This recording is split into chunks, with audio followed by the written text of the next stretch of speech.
Muhammadin sallallahu alaihi wasallam wa ala alihi wa sahbihi wa azwajihi wa dzurriyyatihi wa alihi kiram.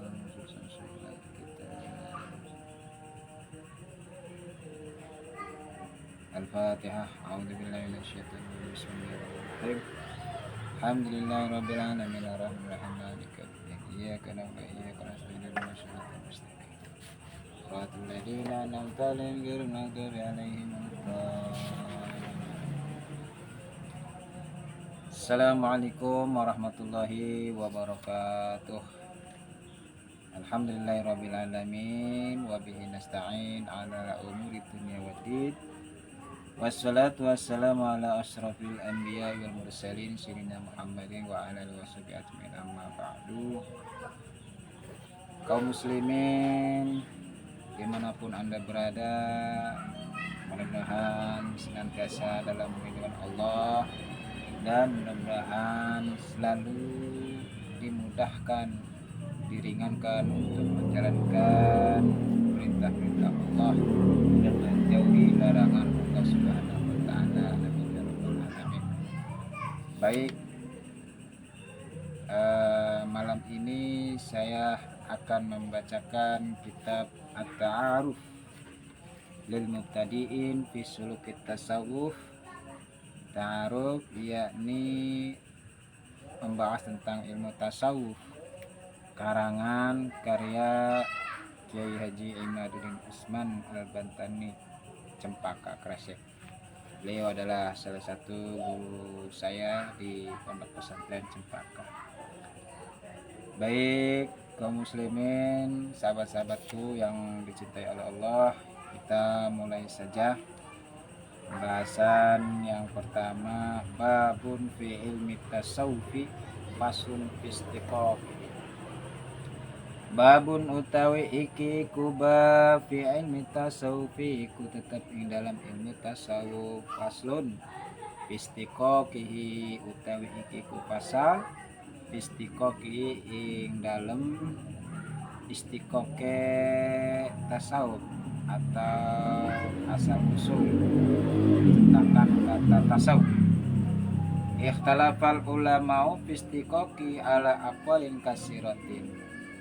Ikhtalafal ulama'u nerima berbeda al ulama'u sapa para ulama fistiqoqi ing dalam asal usule tasawuf ala aqwalin kasiratin ing atase sake pendapat kang akeh.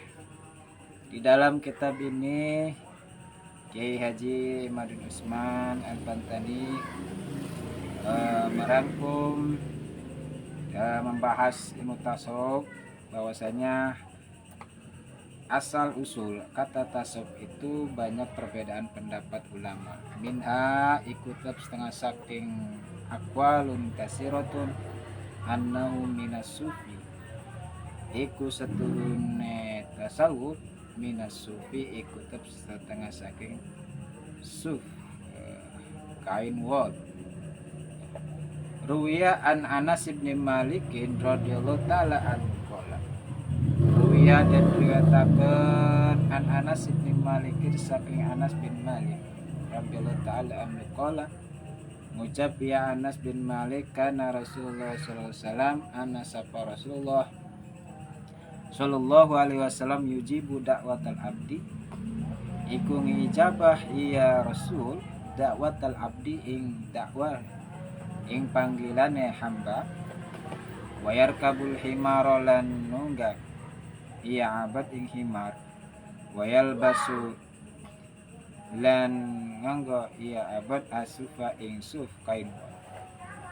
Famin hadal wajhi dhahaba qaumun, mangka ikutub saking ikilah wajah arah dhahaba qaumun bermadhab, qaumun sapa kaum illa annahum maring setuhune kaum semu iku ngarani dan sebut iya atau semu ngarani iya kaum sufiyatan ing sufi, nisbatan halai nisbat lam kedek kaum ila dohiril lubsati maring dohire pakaian.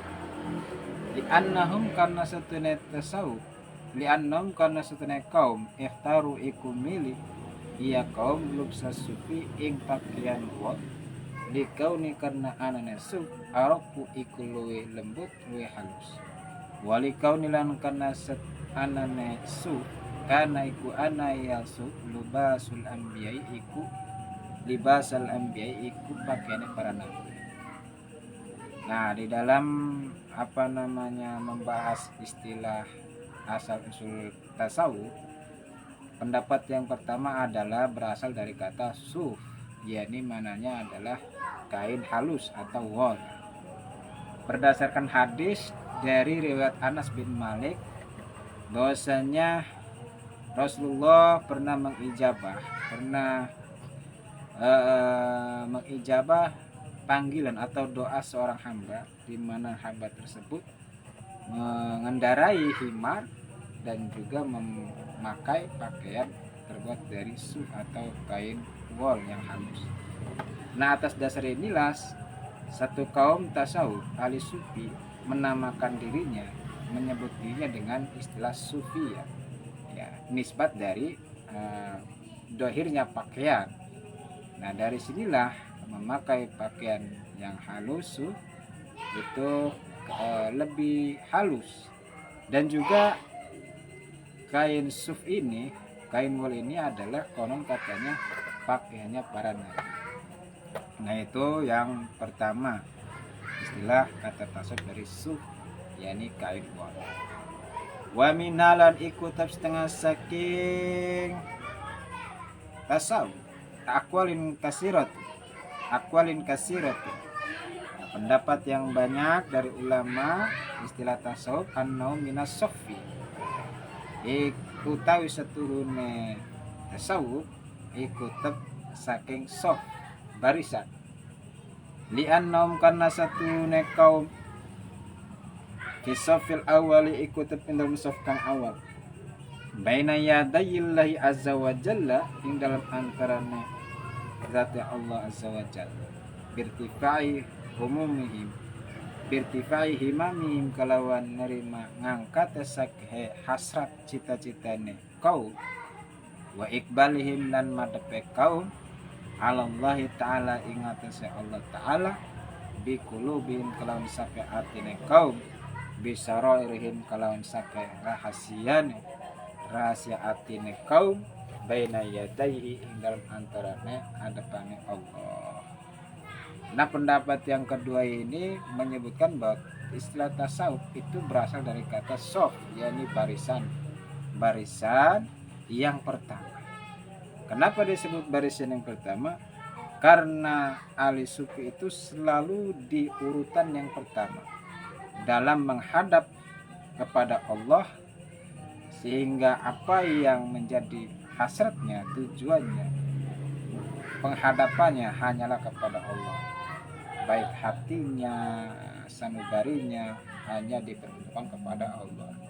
Nah, disinilah maka istilah tasawuf diambil dari kata soful awal, barisan yang pertama.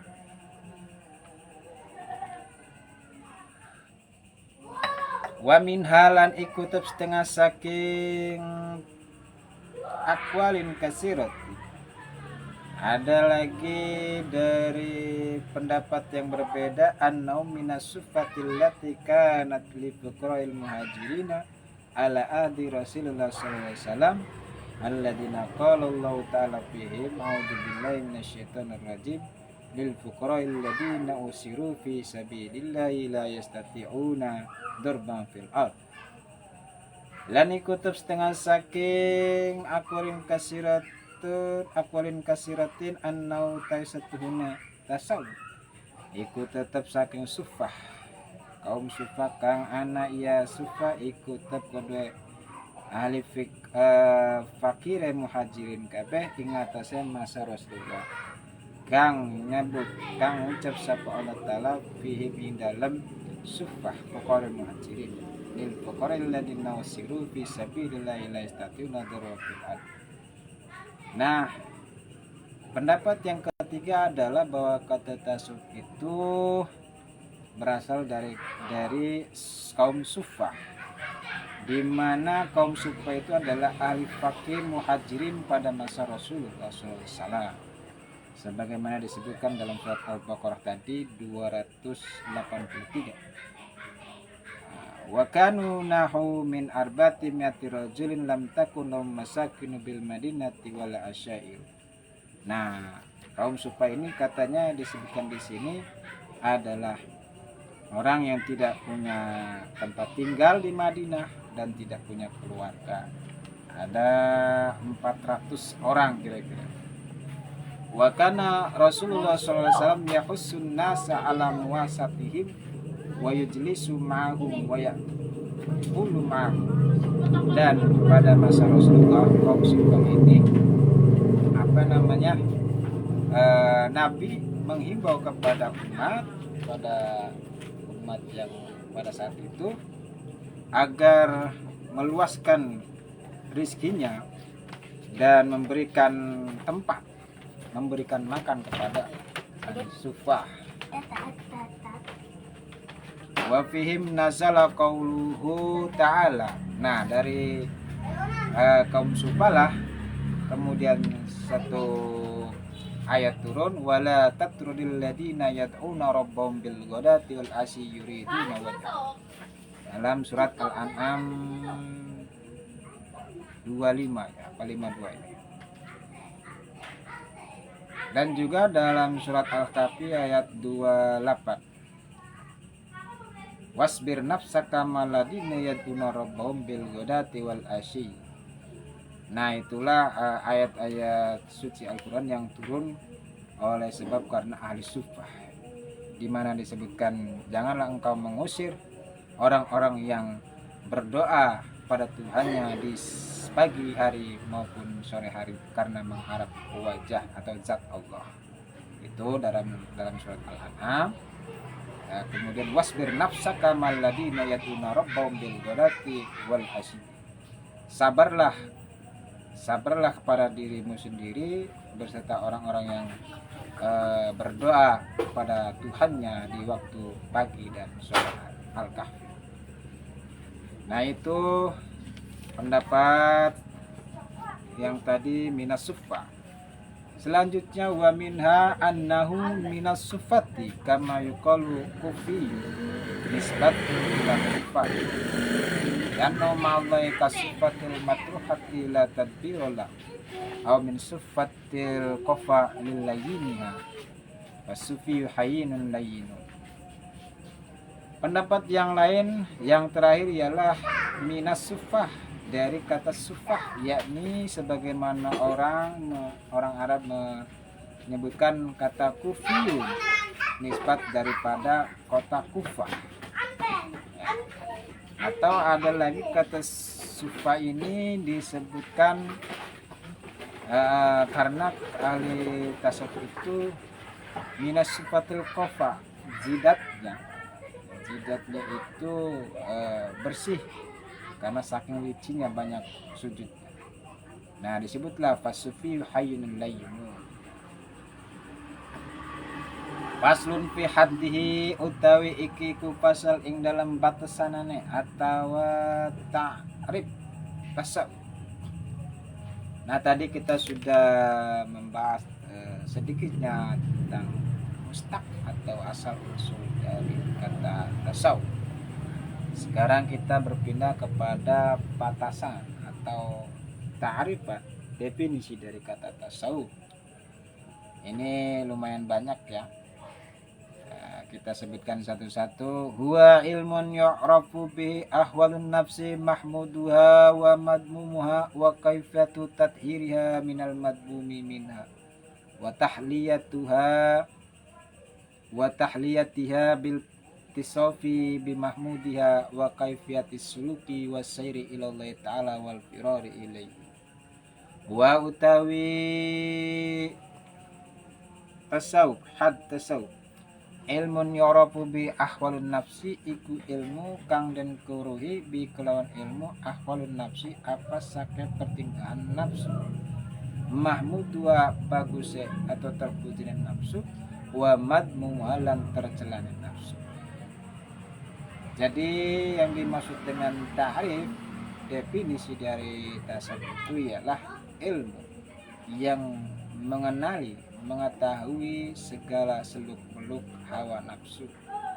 Hawa nafsu baik dari hal yang terpuji maupun yang tercela.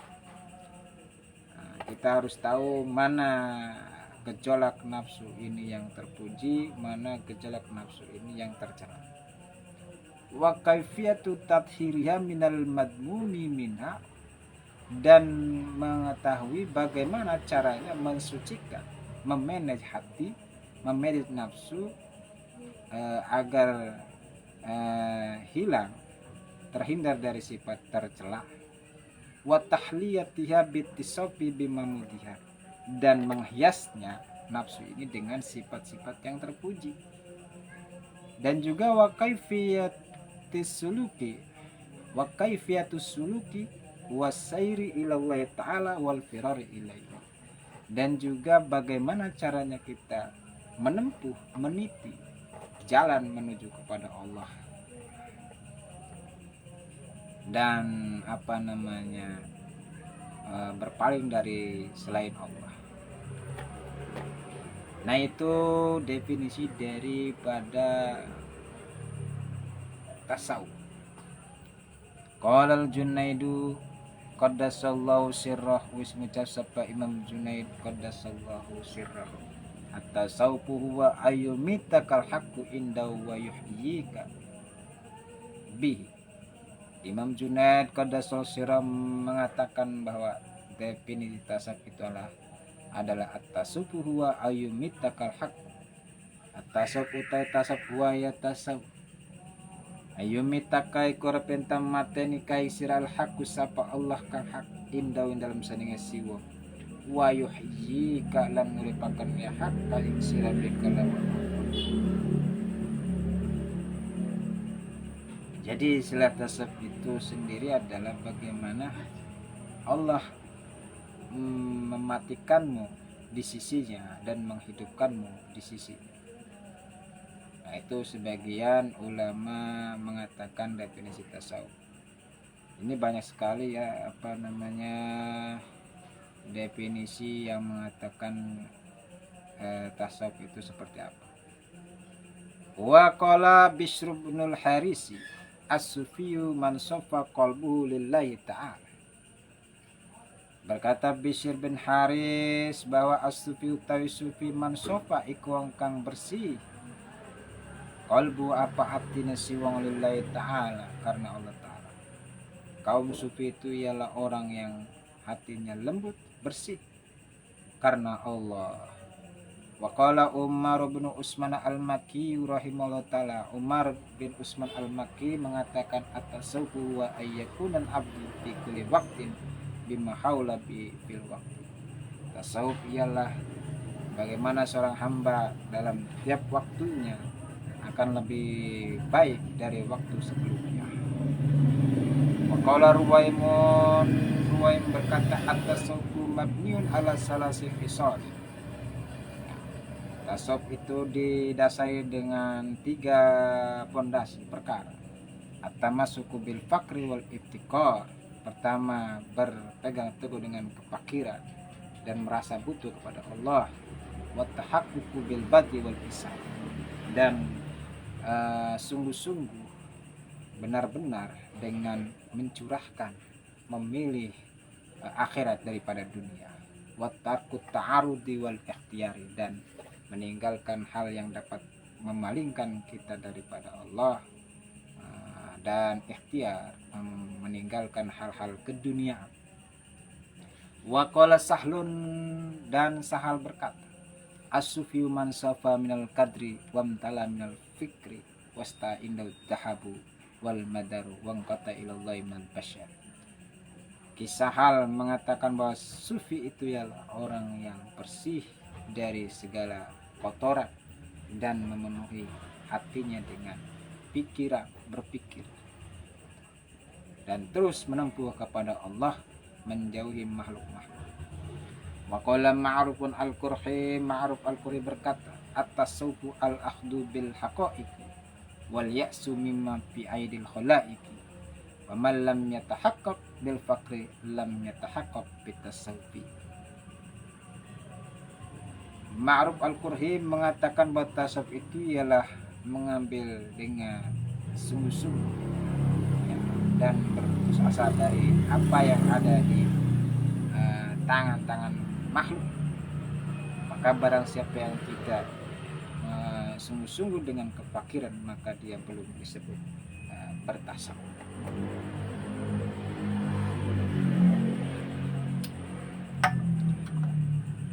Wakila innahu ad-dukhulu fi kulli khulqin saniyyin wal khuruju min kulli khuluqin daniyyin. Ada yang mengatakan bahwa tasawuf itu ialah masuk ke dalam akhlak yang tinggi, yang luhur, dan keluar dari akhlak yang rendah. Wakila huwa akhlakun karimatun zaharat fi zamanin kirimin ma qaumin kiramin. Ada yang mengatakan lagi bahwa tasawuf itu ya akhlak yang mulia yang tampak di waktu yang mulia beserta kaum yang mulia. Wakila la Allah tamlika se'an wala yumliku kasay. Mengatakan lagi dikatakan lagi agar supaya jangan sampai sesuatu memiliki, menguasai, dan dan jangan sampai wala yumliku kasyai'un, sesuatu pun menguasai, dan engkau menguasai sesuatu. Alla tamlika syai'an wala yumliku kasyai'un. Wakila istirsalun nafsi ma'allahi ala ma yuridu. Dikatakan lagi bahwa tasawuf itu ialah mencurahkan nafsu bersama Allah sesuai dengan apa yang dikehendaki oleh Allah. Wakila dzikru majtima'in wa wajdin mastima'in wa amalin mattiba'in.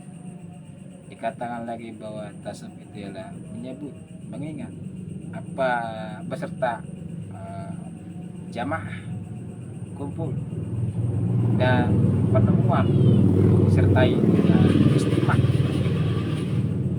dan mengamalkan disertai ittiba Rasul, ittiba ilah. Nah, demikianlah istilah tasawuf. Di sini disimpulkan fal hasilu anna tasawuf huwa al ilmu wal amalu ma'an libtigai wajhillahi wahdahu bitakin ma yusdilu anhu.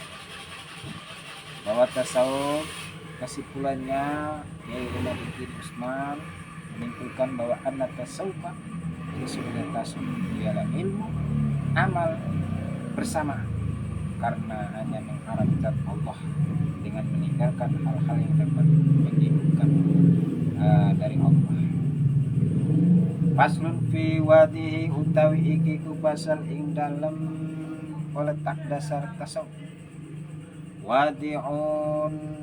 Wadi'u hadal ilmi fawan nabi sallallahu alaihi wasallam allamahullah bil wahyi wal ilham wa nazala Jibril alaihi salam awalan bi syariati falamma taqarrarat nazala saniyan bil haqiqat. Letak dasar ilmu tasawuf itu ialah Nabi sallallahu alaihi wasallam yang dimana Allah mengajarkan dengan wahyu dan ilham. Kemudian malaikat Jibril alaihissalam turun pertama kali membawa dengan syariat. Kemudian ketika tetap kokoh, turun kedua kalinya dengan membawa hakikat. Faslun fi maudhu'ihi utawi kiku pasal ing dalam objek pembahasan tasawuf. Bahwa zatul aliyatul li'annahu yabhasu anha bi'tibari ma'rifatiha imma bil burhan aw bisudud wal ayat wal awwalu lit talibin wasani lil wasilin. Bahwa pembahasan tasawuf itu ialah adzatul aliyah, zat yang maha tinggi, yakni Allah, karena sesungguhnya ya yabhasu anha bi'tibari ma'rifatiha, bagaimana caranya kita menemukan itibar ma'rifat Allah ya, dengan cara ada kalanya bil burhan, dengan argumentasi, penjelasan au bisuhudi, atau dengan suhud, persaksian wal ayani, dan hal yang nyata yang bisa dilihat. Maka yang pertama ialah bagi tolibi, ya, bagi orang yang ingin mencari pengetahuan, ma'rifat, ini disebut tolibi. Dan orang yang kedua ingin sampai kepada Allah disebut wasili. Wakila mauduhu an-nufusu wal qulubu wal arwah.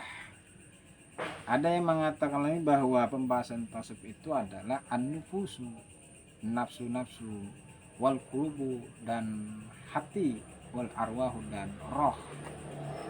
Nah, karena disitulah dibahas li'annu yubhasu an tasfiyatiha wa tahdibiha wa huwa qaribun minal awal li'anna man arafa nafsah arafa rabbah. Nah, definisi pembahasan yang kedua ini, yakni objeknya adalah nafsu, hati, roh. Karena kita bisa mengetahui bagaimana cara mensucikannya. Nah, ternyata di sini katanya qaribun minal awal. Objek pembahasan tasawuf itu lebih tepatnya adalah an-nufus, al-qulub, wal arwah. Kenapa? Man arafa nafsa arafa rabbah. Siapa yang mengenal dirinya, diri sendiri, maka ia mengenal Tuhan. Faslun fistimdadi utawi kiku pasal ing dalem ngambil dalil tasawuf. Bahwa mustamidun nal kitab wa sunnati wa ilhamatis solihin wa futuhatil arifi. Nah, dalil-dalil yang diambil dari tasawuf ialah Al-Quran dan Sunnah, dan ilhamnya orang-orang solih, dan futuhnya orang-orang ma'rifat. Faslun fi hukmi syarifi, utawi kiku pasal ing dalam hukum syar'i. Faqala al-Ghazali innahu fardu ainin idla yakhlu ahadun min aibin aw maradin illa al-anbiya'u alaihi wassalatu wassalam. Dikatakan bahwa bagaimana hukumnya mempelajari tasawuf. Imam Al-Ghazali mengatakan innahu fardu ainin, fardu ain. Kenapa? Idla yakhlu ahadun min aibin aw maradin. Karena seseorang tidak akan lolos daripada aib, ya, celaka atau sakit, kecuali para nabi alaihi wasallam. Waqala Syadiliyu, Imam Syadili berkata tentang hukum tasawuf, man lam yatakhallal fi ilmina hada mata musiron alal kabairi wa huwa la yash'ur. Siapa yang tidak mempelajari ilmu tasawuf, maka ia mati dalam keadaan terus-menerus melakukan dosa besar, sedangkan dia tidak menyadarinya. Faslun fi nisbatihi minal ulumi waddin, maka utawi iku pasal ing dalam nisbat tasawuf saking ilmu lan agama. Bagaimana relevansi ilmu tasawuf dengan ilmu yang lain dan agama? Wa amma nisbatu minal ulumi fa wa kulliyun laha wa syartun fiha illa ilma wala amala illa bisidqit tawajjuhi ila Allah ta'ala. Lan anapun utai nisbat tasawuf saking ilmu-ilmu bahwa mangka iku utawi tasawuf iku kulli laha kabeh ulum lan dari saat ing dalam Allah. Nisbat relevansi tasawuf dari segala ilmu yang lain adalah kulli, menyeluruh, global, dan menjadi syarat di dalam ilmu tersebut. Kenapa? Idla ilma wala amala illa bisidqit tawajjuh ila Allah ta'ala. Karena tidak ada ilmu, tidak ada amalan kecuali dengan bersungguh-sungguh menghadap kepada Allah ta'ala. Fal ikhlasu syartun fil jami', maka utai ikhlas itu jadi syarat di dalam segala.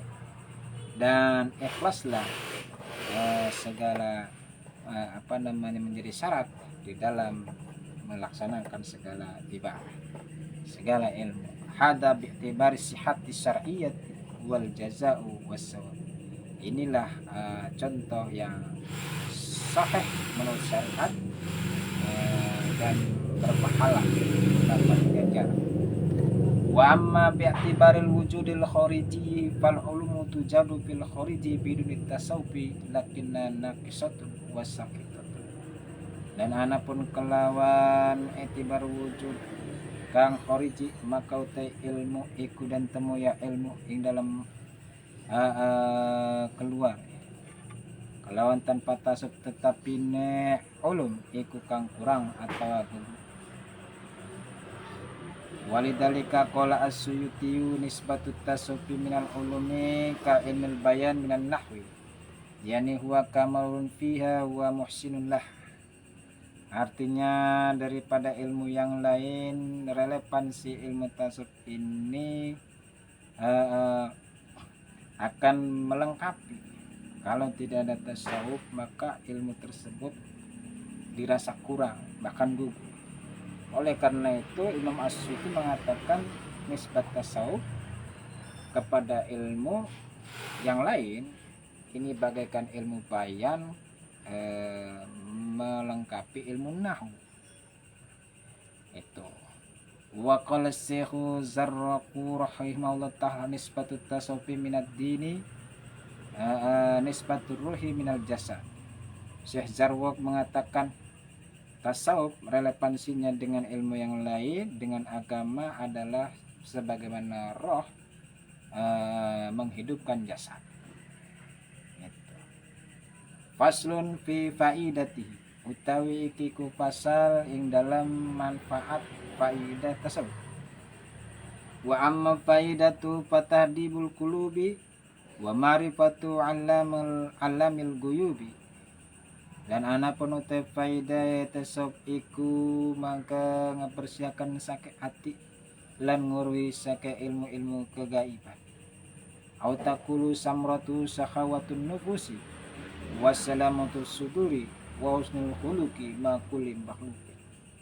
Faidah daripada mempelajari atau mendalami ilmu tasawuf agar supaya hati kita bersih dan mengetahui ilmu-ilmu hal yang gaib ya, atau dikatakan buahnya tasawuf ialah agar nafsu kita lebih terkendali, lapang dada dan hati kita tenggang rasa, akhlak kita baik bagus bersama makhluk yang lainnya. Amin ya rabbal alamin. Demikian wallahu a'lam bishawab. Fatihah.